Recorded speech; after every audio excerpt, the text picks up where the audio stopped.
तो ब्रह्मा जी विचार करने लगे कि सृष्टि मैं कैसे करूं, किनकी करूं। ये विचार आते ही भुवनेश्वरी मां ने एक दिव्य विमान को प्रकट किया अपने संकल्प से और आदेश दिया कि तुम शिवजी भी आ गए और शिवजी, भगवान श्रीहरि और ब्रह्मा जी तीनों को उस विमान में बैठने के लिए कहा। बिना किसी वाहक, बिना किसी ईंधन, वो भगवती के संकल्प शक्ति से चलने वाला वो विमान उस ब्रह्मांड के ऊपरी सतह को पार करके किसी अन्य ब्रह्मांड में प्रवेश कर गया।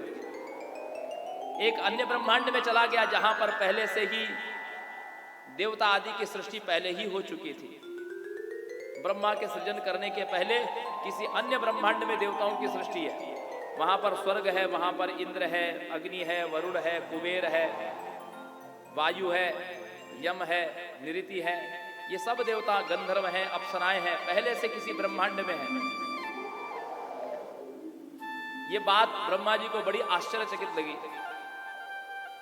इसके बाद उस ब्रह्मांड से फिर दूसरे ब्रह्मांड में जब गए, उसमें ब्रह्मा जी ने देखा कि पहले से ही कोई अन्य ब्रह्मा है वहां पर सत्यलोक में, और ब्रह्मा के साथ में उनकी दोनों शक्तियां सावित्री और सरस्वती विराजमान है।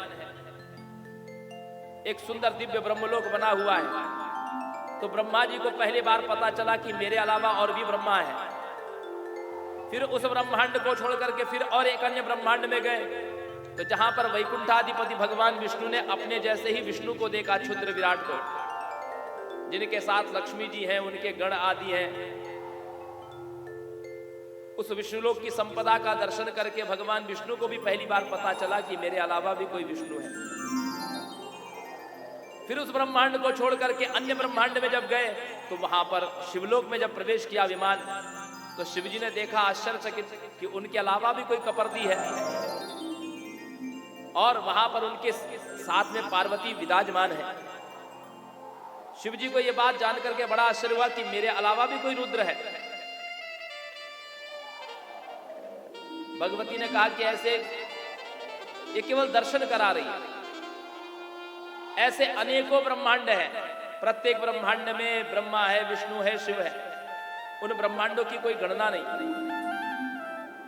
बहुत दूर सुदूर वो विमान उड़ता हुआ ऊपर चला जा रहा था देवी के संकल्प से।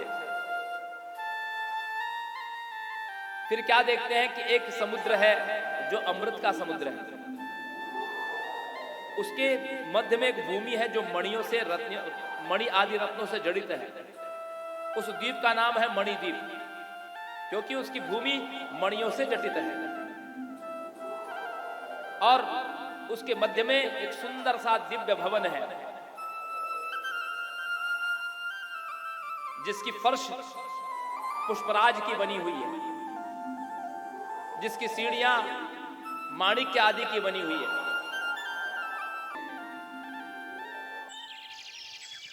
लेकिन उस मणिद्वीप में प्रवेश करने से ही वहां पर ये सब स्त्री हो गए, क्योंकि पुरुष भाव को वहां उस मणि